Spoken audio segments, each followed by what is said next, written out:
बिस्मिल्लाहिर्रहमानिर्रहीम। अस्सलाम वालेकुम नाज़रीन, आप यूट्यूब चैनल देख रहे हैं। मैं इमरान खान हूँ। पाकिस्तान में मुज़ाकरात का आगाज़ हो गया, लेकिन ये पाकिस्तान और ईरान के बीच में हो रहे हैं। अमेरिकन कहाँ पे हैं, कब पहुँचेंगे, उनके मुज़ाकरात होंगे या नहीं होंगे, इस बारे में कोई भी हमारे पास अभी खबर नहीं है। अमेरिका की जानिब से यह दावा किया गया कि जैरेड कुशनर और स्टीव विटकोफ आ रहे हैं। कहाँ से आ रहे हैं, कब पहुँचेंगे, अभी हमारे पास इतला नहीं है, और ना ही पाकिस्तानी गवर्नमेंट ने कोई चीज़ बताई है। ईरान की जानिब से ये कहा गया कि अमेरिका के साथ मुज़ाकरात उनके एजेंडे में नहीं है, इस वक्त उनके प्लान का हिस्सा नहीं है।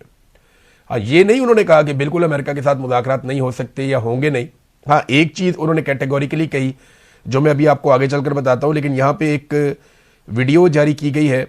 ईरानी सफारतखाने ने फील्ड मार्शल आसिम मुनीर और अरागची की मुलाकात की वीडियो जारी की है। मुलाकात एक जो है उसमें वज़ीर आज़म भी शामिल थे, और ये मुलाकात अलग मुलाकात है। इसकी वीडियो जारी की गई सफारत खाने की जानिब से। अब वो भी ये जानते हैं कि पाकिस्तान में इंपॉर्टेंट आदमी कौन है। शहबाज शरीफ तो सिर्फ बस दिखावे के लिए है ना, दर्शनी पहलवान है। एक्चुअली जो काम करने वाला आदमी है वो तो फील्ड मार्शल आसिम मुनीर है, जिसके कंट्रोल में सारा मुल्क का स्याह और सफ़ेद है, और फील्ड मार्शल के फैसलों के मुताबिक ही पाकिस्तान आगे बढ़ता है। अब ईरान ने कुछ चीज़ें पाकिस्तान तक पहुँचाई और पाकिस्तान को बताई। ये अमेरिकन मीडिया ने भी रिपोर्ट किया, कुछ ईरानी सोर्सेज भी रिपोर्ट कर रहे हैं, और एक पाकिस्तानी सोर्स ने भी ये इन्फॉर्मेशन बाहर निकाली है। इन्फॉर्मेशन ये है कि ना सिर्फ ईरान ने अपने मुतालबात पाकिस्तान के सामने रखे हैं, बल्कि जो अमरीकी मुतालबात पे ईरान को एतराज़ात हैं, वो एतराज़ात भी ईरान ने पाकिस्तान के सामने रखे। और एक चीज़ जो बहुत इंपॉर्टेंट है वो ये है कि ईरान ने आसिम मुनीर साहब जब गए थे ईरान में, तो ये 3 दिन ईरान में रहे थे। इनकी कोशिश ये थी कि किसी तरह आबने हुर्मुज़ खुल जाए, और ये इनका टास्क था। ये बहुत इंपॉर्टेंट था क्योंकि डोनाल्ड ट्रंप के लिए इज्जत और बेइज्जती का मसला बना हुआ था।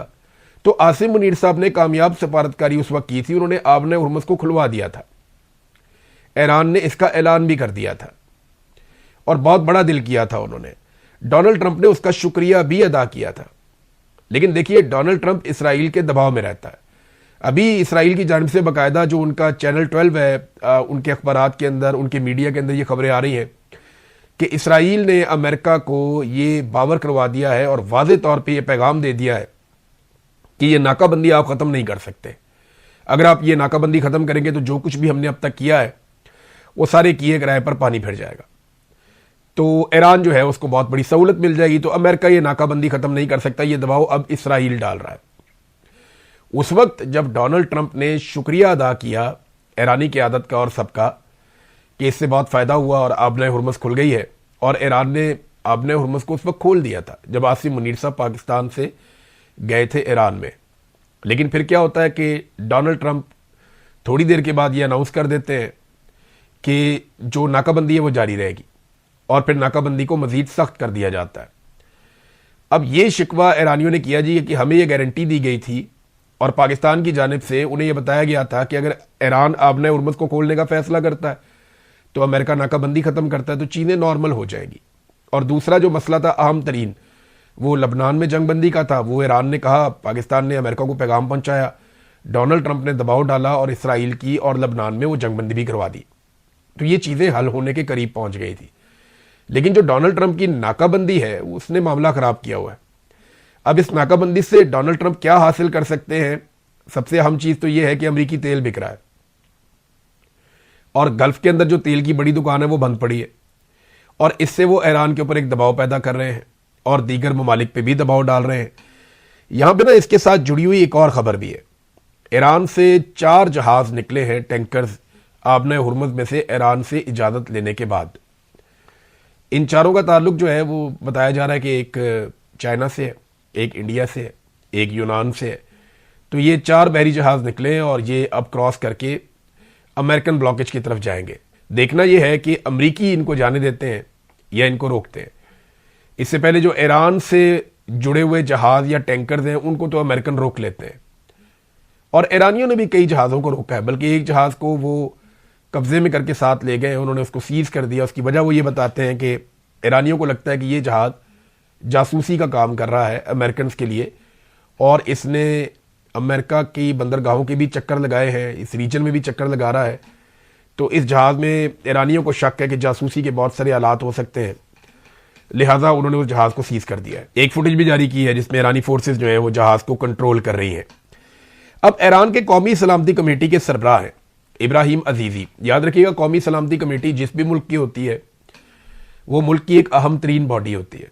जैसा कि पाकिस्तान में जब कौमी सलामती कमेटी की मीटिंग होती है तो वजीर आजम चेयर करते हैं, इसी तरह जब अमेरिका में इस किस्म की मीटिंग होती है तो उनका सदर ट्रंप जो है वो चेयर करता है। तो ईरान में इसके लिए उन्होंने एक तरीकाकार बनाया हुआ है और आजकल ईरान की कौमी सलामती कमेटी के सरबराह हैं इब्राहिम अजीजी। ये आप इन्हें देख सकते हैं। ये इब्राहिम अजीजी साहब जो हैं ये अब कौमी सलामती कमेटी के हेड हैं, तो बड़े अहम ओहदे पे हैं, इनकी बड़ी इंपॉर्टेंस है। उन्होंने स्टेटमेंट दिया कि इराकची ने जो दौरा किया है पाकिस्तान का, जोहरी मुज़ाकरात के लिए वो नहीं आए, यानी जो एटमी मामलात हैं उन पे इराकची के पास मैंडेट नहीं है, उस पर वो बात करने नहीं आए। और ये भी उन्होंने आगे जुमला बोला कि जोहरी मामलात ईरान की रेड लाइन, यानी इसके ऊपर ईरान फिलहाल बात नहीं करेगा, या अगर ईरान इसके ऊपर बात करेगा तो वो अपनी शराइत के ऊपर करेगा। और इस बातचीत के लिए ईरान से मजीद लोग भी हो सकता है कि पाकिस्तान आए जब भी कभी ये बातचीत हो। देखिए, मैंने आपको कल भी कहा था पिछले व्लॉग में कि असल मसला ये नहीं है कि ईरान की एटमी हथियार और कितनी देर में ये मसला, ये चल रहा है कई दहाइयों से। तो जो मसला कई दहाइयों से चल रहा है वो फौरी तौर पे तो ख़त्म नहीं हो जाएगा ना, वो टाइम लेगा। तो जो फौरी हल तलब मसला है वो आपना हुर्मुज़ का है, जिसपे अरब ममालिक भी बहुत परेशान है। अब अमेरिका हथियारों की तादाद मिकदार बढ़ा कर अपने फौजियों को या भिजवा कर अरब ममालिक को एतमाद देने की कोशिश कर रहा है, उन्हें कॉन्फिडेंस दे रहा है। लेकिन उनके लिए सीरियस इशू ये है कि जब लड़ाई हुई तो बम भी उनके मुल्कों के अंदर गिरे, जिन्हें अमेरिका नहीं रोक पाया, उनका तहफ़्फ़ुज़ नहीं हो पाया। दूसरा उनके लिए इशू ये है कि रोज़ाना की बुनियाद पे उनका अरबों डॉलर का नुकसान हो रहा है। जो तेल वो एक्सपोर्ट करते थे वो नहीं हो पा रहा, कंपनियां बंद पड़ी हुई हैं और गैस के प्लांट बंद हैं, तेल की तनसीबात जो है वो बंद है। और ईरान ने धमकी भी लगाई है कि हम इनको तबाह भी कर सकते हैं आने वाले वक्त में अगर हमारे ऊपर अटैक हुआ तो। पाकिस्तान ये कोशिश कर रहा है कि ईरान को और अमेरिका को एक मरतबा फिर एक टेबल पे एक साथ बैठा दें। देखिए, पाकिस्तान के लिए जो सबसे बड़ा एक अचीवमेंट होगी वो यही होगी ना कि हमने आप दोनों को बैठा दिया, अब आप लोगों से नहीं हो रहा, तो पाकिस्तान ये फेस सेविंग तो पाकिस्तान को मिल जाएगी। हमने कोशिश की, हमने आप दोनों को बैठाया, अब नहीं हुआ तो क्या करें। दूसरा, पाकिस्तान को ये आइडिया है कि अगर ये मुज़ाकरात आगे बढ़ते हैं तो एक वक्त आएगा ये किसी ना किसी नतीजे पे पहुंच जाएंगे। और फिर बड़ी उम्मीद पाकिस्तानियों को यह है कि डोनाल्ड ट्रंप चंद घंटों के लिए या कुछ वक्त के लिए पाकिस्तान आ सकता है। और अगर डोनाल्ड ट्रंप पाकिस्तान आता है तो फील्ड मार्शल आसिम मुनीर को अपनी एक बहुत बड़ी कामयाबी के तौर पे बताएंगे कि अमरीकी सदर पाकिस्तान आया और बहुत कामयाबी। क्योंकि अमरीकी सदर आएगा तो और ममालिक के भी जो सरबराह हैं वो पाकिस्तान में आएंगे। बहुत मुमकिन है कि अमरीकी सदर की आमद के मौके पर जो तकरीब हो उसमें सेंट्रल एशिया से, खलीजी ममालिक से, इधर उधर से दीगर ममालिक भी यहाँ पे मौजूद हो, तो एक मेला सा पाकिस्तान में लग सकता है। और उसके लिए तैयारियां की जा रही हैं। जो पूरा ब्लॉकेज है ये सारा इसीलिए है।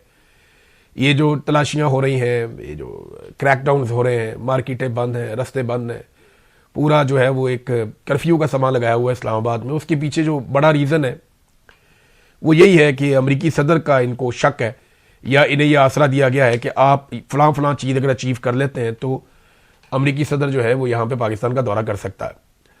अब एक जो स्टेटमेंट है वो ईरान की जानिब से भी आई है, ईरानी सदर का स्टेटमेंट है और उन्होंने ये कहा कि जंगबंदी की कोई मुद्दत तय नहीं हुई। ये बहुत इंपॉर्टेंट है। इससे पहले जब जंगबंदी हुई है तो पता था कि 2 दिन तक अमेरिका अटैक नहीं करेगा, ईरान भी नहीं करेगा, फिर 1 हफ्ता हो गया, फिर 2 हफ्ते हो गए, फिर 2 हफ्ते हो गए। लेकिन अभी किसी को यह पता नहीं है कि इस जंगबंदी की मुद्दत कितनी है, क्योंकि ये गैर मुय्यना मुद्दत तक के लिए जंगबंदी है। तो ये एक टिक टिक चल रही है, ये टाइम बम लगा हुआ है, किसी वक्त भी फट सकता है, क्योंकि इसकी डेडलाइन कोई नहीं है। ये किसी वक्त भी एक धमाका हो और सूरत हाल कहीं से कहीं चली जाएगी। और फौजी ताकत और उसका बढ़ता हुआ असर जो रीजन में नजर आ रहा है, जिस तरह अमेरिकन तैयारे कभी दुबई में इंस्टॉलेशंस कर रहे हैं, यानी यूएई में, कभी बहुत बड़े पैमाने पे वो सऊदी अरब में कर रहे हैं, उर्दन में कर रहे हैं, इसराइल में कर रहे हैं, कुवैत में कर रहे हैं। ये जिस अंदाज में वो अपनी फौजी एक्टिविटीज़ कर रहे हैं, जैसे समंदरों में आसपास के पानियों में उन्होंने अपने बहरी बेड़े पहुंचाए हैं, सैकड़ों की तादाद में उनके फाइटर जेट्स यहाँ पे मौजूद हैं। इन सारी चीज़ों को आप प्लस माइनस करें तो एक छोटी सी चिंगारी आग भड़का सकती है। तो ये जंग के बादल बदस्तूर इस खित्ते के ऊपर मंडला रहे हैं। ये बात ईरानी सदर ने भी कही है, क्योंकि अभी कोई डेडलाइन है नहीं। नादरीन, अमेरिका में एक नया सर्वे सामने आया और डोनाल्ड ट्रंप के मुआखजे की आप हमायत करते हैं या नहीं करते, ये इस सर्वे के अंदर सवाल किया गया था। सर्वे का जवाब बड़ा इंटरेस्टिंग है। 55% बालिग अमरीकी शहरी वो ये समझते हैं कि डोनाल्ड ट्रंप के मुआखजे की वो हमायत करते हैं, यानी वो डोनाल्ड ट्रंप के मुआखजे के हक में है कि डोनाल्ड ट्रंप को निकाला जाए उनके दफ्तर से। 55% अमरीकी हो चुके हैं। एक और जो अलार्मिंग बात है डोनाल्ड ट्रंप के लिए वो ये है कि रिपब्लिकन के वोटर्स इसमें लगभग 20% हैं। वो लोग जो हमेशा रिपब्लिकन को वोट करते रहे, डोनाल्ड ट्रंप की पार्टी को, उनके भी 20% ऐसे हैं जो ये चाहते हैं कि डोनाल्ड ट्रंप का मुआखजा हो जाए। फिर 2024 में डोनाल्ड ट्रंप को वोट देने वाले नौजवानों की एक बड़ी तादाद है जो लेकर आए डोनाल्ड ट्रंप को। वो भी ये कहते हैं कि नहीं, डोनाल्ड ट्रंप का मुआवजा होना चाहिए, हमसे गलती